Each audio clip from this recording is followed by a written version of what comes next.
Thanks for staying with us. We want to go to the press and lift off the press some of the headlines that made it to the front pages of some of our national dailies. And joining us to try to x-ray some of these headlines is Mr. BIODUN SOWUNMI, a public affairs analyst. Good morning and welcome to the program, sir. Good morning. Okay, let's begin with the Nation newspaper. It leads with return of Naira for crude deal, raises stable petrol price hope. And the rider is that policy now permanent for energy security, end to reliance on forex in domestic market. I'd like your comment. I think it's a good development in one way because the Dangote refinery particularly has been able to get the federal government to return to the Naira for crude. For me, it doesn't make any difference because you buy the crude in Naira at the prevailing exchange rate of the dollar based on the price of a barrel of crude oil at the international market. But what they leave it to grant the refiners, particularly Dangote refinery, is that they don't have to spend their dollars, which are stored abroad anyway, or look for dollars within the economy. The other side of it is it also improves, the forex outlook for the federal government because then they don't have to they don't have to allocate those forex, to refiners. But when you actually look at the goal at the end of the day, is just to buy the crude in Naira, which will advantage Dangote more than NNPC and the 5 other refineries in Nigeria, because Dangote is located in export processing zone. That is the problem here. Whereas the other refineries are located within the country, and they are not getting or participating in that Naira for crude deal. So they have to look for forex to import the crude and also sell in Naira, whereas Dangote is located in export processing zone, enjoying huge tax incentives and all that. But whatever it is, the goal at the end of the day should be for the price of a liter of PMS to come down from what it is currently. By now, we should be talking about 780 or 801 or something, but it's still about 930, 950. Okay, well, we also have Trump holds, that's at the bottom of that front page of the Nation newspaper. Trump holds 90-day break on tariffs for Nigeria. Others raises China's to 104%. Yeah, it's quite clear that the explanation and the rationalization of the imposition of that tariff on Nigeria is ludicrous. I mean, how can you go back to 9 years ago, 2016, and cited the fact that we banned, 25 products from being sold in Nigeria, and use that as a basis 9 years after to impose the tariff, not minding the current situation of things between Nigeria and America. That's the argument pushed by the U.S. Trade representative. For me, it's neither here nor there. The fact of the matter is about non-oil exports. It's not about oil exports, which may, affect the global market. So if that is the situation, we only need to trade amongst ourselves in Africa. If you follow the African Continental Free Trade Agreement, and then we trade, remove tariffs, open up Africa, including railway infrastructure and road infrastructure that African Development Bank and some countries are trying to do, remove visa restrictions like done by some countries like Rwanda and Kenya, then we will have a situation where all the things we sell to the United States can be sold within Africa to other African countries. So for me, I don't see the real issue there. So whether it's putting a break or it's not putting a break, our goal should be towards reorientating our trade, to focus on other African countries. We've seen an example of how Russia was able to survive sanctions, by reorientating, their business, their trade relationship to Southeast Asia and some other parts of the world. So therefore, I think we are in a better position maybe the Americans will have a rethink if they realize that it also has a consequential effect on the importation of goods from their own country by us, whereas we have an option of selling to other African countries. Yeah, okay. That is what Dun is advocating, that intra-Africa trade needs to be sought so that we can survive the tariff regimes. But I'm concerned about the way we interact in Africa. Okay, we're talking about the Sahel and Algeria and all that. There's problem in that. ECOWAS is broken and other African countries. In fact, I thought by now Africa wouldn't need any visa. If you're coming from any part of Africa, you don't need any visa to enter any African country. And it's the same with trade and all that. But we seem not to be getting it right. We don't seem to look at ourselves as brothers. And so moving from country to country is a problem. Trading between countries is a problem. So how do you think it will work with all these problems within the African continent? There are no doubt there are challenges, there are barriers. I can give you one or two examples. One is the issue of security. It's very worrisome for some countries, like Niger, Nigeria, Chad, Cameroon, Burkina Faso, Mali. It used to be a problem in Central African Republic when Pretoria, was the president. Now they've been able to deal with that with the support of the Russians. So we are beginning to see a little skirmishes and concerns in Gabon. Now, those are there is a challenge which we have to deal with, and the issue of cross-national task force to deal with this problem is there. We already have ECOWAS talking about having a standing force, to move in to help stabilize security situations in different parts of Africa. Is also West Africa is also there, but that is one part of it, the terrorism or insurgency. The other part of it is also, the confrontation or the conflictual situation between countries, particularly Algeria and Mali. We've seen the recent drone incident and how Algeria has reacted to it. We also know that there is another tension between Morocco, a long-standing one, between Morocco and Algeria over Polisario. We know we have problems between Ethiopia, and Somalia over Somaliland. So and Egypt is also involved in that. We know about the DRC, Democratic Republic of Congo, and Rwanda, that even a peacekeeping force led by South Africa, was forced to be pulled out due to the killings by the M23 rebels, backed by Rwanda, of those peacekeepers. So we know these challenges are there, but that will not be a barrier to building the infrastructure needed, to promote intra-African trade. For instance, I can give you some examples. The ADB is financing the construction of a 12 countries, a road across 12 countries to open up those countries. Brilliant. And that road is expected to match with the West African, highway, which was long, conceived, funded, but the Nigerian end of it is still uncompleted. And what I mean is the Mile 2 to Badagry segment, it remains uncompleted. Whereas the one involving Republic of Benin, Togo, Ghana, has since been completed years and years ago, and they were built to last for 50 years, funded by ADB. 50% of the finance of ADB used to construct them, it came from Nigeria. So you now ask yourself, what is the problem with us? Up till now, we are still struggling to complete our own corridor. So you also have the rail infrastructure project, going on by the Chinese, opening up Southern Africa to East Africa.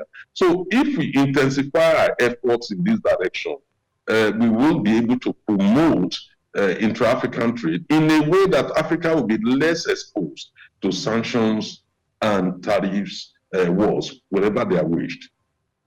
I hope the African Union will be more united to take this kinds of decisions, because if within the regions there are problems, Africa as a body should come together, to be able to come together and say, you know what, this is what we want and this is what we need for our people or as a continent. We'll move to the Nigerian Tribune. IBAS under fire over appointment of local government administrators. That's the leading headline there. The writers are saying PDP accuses National Assembly of abdicating oversight role on administrator. And the other one is IBAS is in order. Tinubu gave him blanket check. That's according to Okorie. What is your own take? He was asked not to, even there was a court injunction, if I may call it that he cannot appoint administrators for local government. Is not within his powers, but he still went ahead without even blinking to appoint these people, and their tenure is supposed to begin on the 7th of April.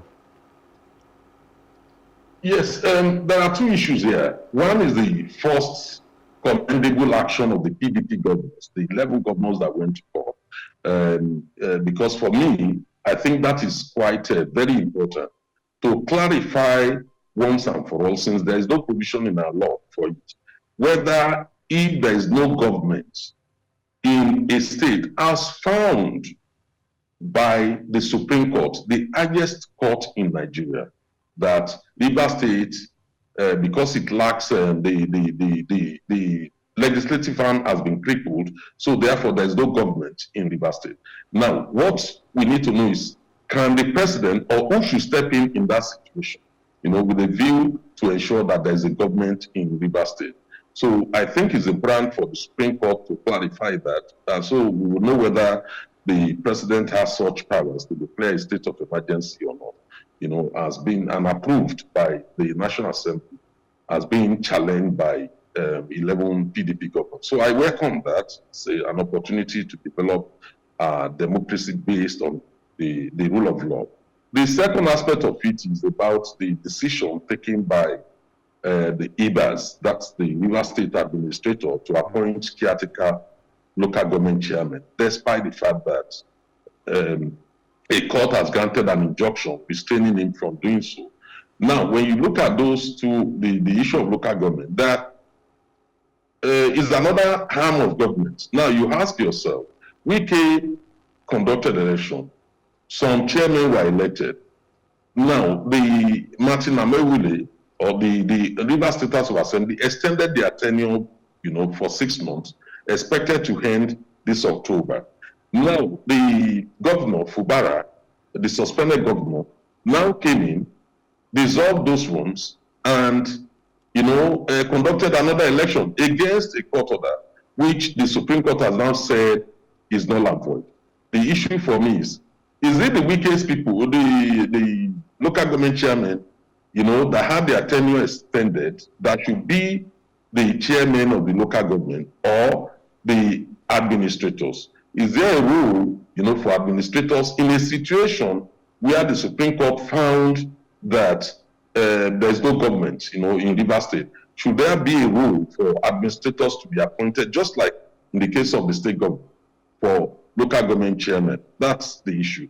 Now, on the PDP contention that the administrator violated a court order, if that is true, it should be condemned by all, because nobody has a right, to violate any court order. And IBAS needs to remember that it does not have any immunity, like a state governor.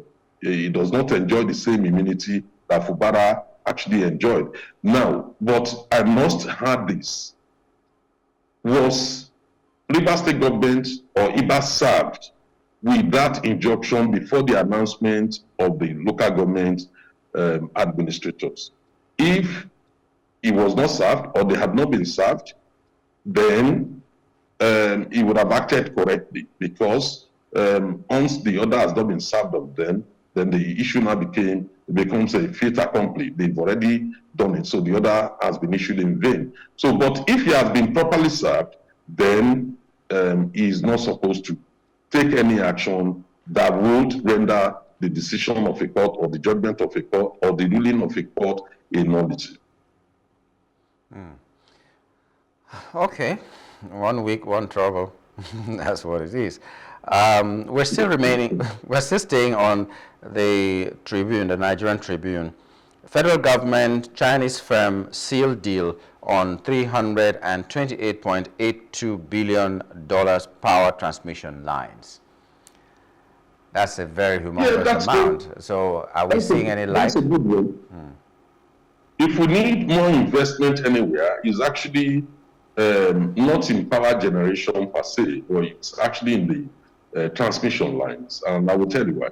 Our transmission lines are 50 years old, over 50 years old, and we need to renew them in a way that even if you generate electricity and you have to send them through a pipeline, you realize that about 15 to 20% of them are lost in transit, which leads to high cost of fuel generation and consequently transferred to consumers, and is a major problem. Number two is the frequent breakdown of the transmission lines. When you generate more than it can handle, you see the transmission lines going off, tripping off all the time, and it's been a major problem. When it comes to generation, I don't think we have any much issues there. We have Siemens trying to generate 20,000 megawatts of electricity, and there are also other power plants coming up. The state government is also planning its own. I think Akwa Ibom, if I remember correctly, Rivers and some other states are on board, on this issue. So the problem is when you generate, how do you distribute, which is the transmission lines. Now, the federal government has taken action to break down the transmission company of Nigeria into two, but at the same time, they've also allowed, the state governments and other independent provider or generators of electricity, to actually have their own transmission lines. So I think this is a good development. But the national grid, the lines, TCN lines still needs to be revamped because it's the major distribution network in Nigeria. So within that, it's totally welcome if the Chinese are coming. Okay, so let's go to politics now. First of all, let's look at the opposition parties, not just the LP, but the concentration is on LP now. There seem to be three factions: the Abure faction, the Alaba faction, and the Nenadi Usman faction. So I don't know what this says about opposition, because no matter how good a government is, there should be a very formidable opposition to keep them on their toes all the time. That's the beauty of democracy. But it doesn't seem as if there is any opposition in Nigeria. The ones that we know as opposition seem to have too many problems within their house that they cannot do and stand in the place of opposition at all in Nigeria. So what do you have to say about the Labour Party crisis, as it were? Mr. SOWUNMI doesn't seem to hear us, and we still have a few moments left to the end of the segment. If he's able to rejoin us, we will look at least two more things before we wrap it up. But we were talking about the fact that opposition parties seem to be submerged in problems. Every day we find problems here and there in the most in parties that were supposed to be the strongest opposition parties in Nigeria. The PDP, for instance, is having its own problems here and there, and then the Labour Party, which is another one that is like, okay, the first and the second when we're rating opposition in Nigeria right now, they're having problems. Now, there's been a court order or a court judgment in favor of Nenadi Usman, who they are now claiming, if a particular faction is claiming, is supposed to be the leader of that party. There's also the Abure faction that is claiming that they are the authentic people, and then the Apapa section. Okay, Mr. SOWUNMI, you're back with us right now. Can you hear me? Yes, I can hear you. I'm concerned about the problems going on in the opposition party in a country like ours. In any country that is having a democracy, there should be a formidable opposition party. It doesn't seem to be working in Nigeria, as the strongest opposition, which is the PDP and the LP, are embroiled in some kind of crisis. Almost every week we are seeing something new. Right now, LP has three factions. One party, as one newspaper said, one party, three chairmen. I said it yesterday and I'm repeating it today. with all the kind of money we spend on subscription, whether it's for Wi-Fi, whether it's for subscription on your phone and all that, it started this year. We were blackmailed into accepting it because when service providers started saying it last year that they need to increase their tariffs and all that, and we were trying to rear our heads, what they started doing was that it was not stable. Service was unstable. You could try to make a call, you couldn't make a call. You tried to go online, you couldn't go online. It would be going on and off. And so that we will know that unless they raise these tariffs, we are not going to get a good service. Now we have adapted. Trust Nigerians, we've adapted to it. Nobody's talking about the kind of money we pay for subscription nowadays. So we deserve better. No part of this country should ever have to complain that their internet is bad. Why would it happen like this? We're paying, I'm not sure any other country is paying as much as we are paying. You could have all the excuses you have, but we're paying a lot of money for this subscription. And then it will not last. And while it lasts, it will not be stable enough for you to do what you're supposed to do. I think federal government, National Assembly, whoever is responsible should make sure people are held accountable. If people are spending so much to get a service, they should get absolutely impeccable service without any kinds of disruptions. So I am affected now. I'm on air.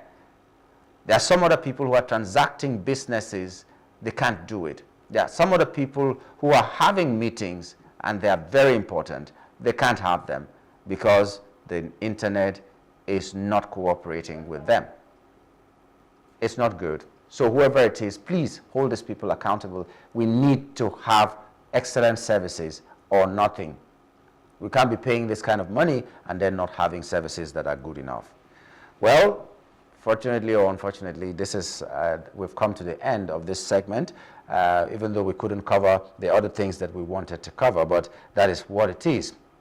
A final headline that we would have loved Mr. Showmi to comment on after the crisis in LP is the fact that the CPC faction of the APC is leaving the APC. So there seems to be a problem. You find that on the Daily Trust newspaper.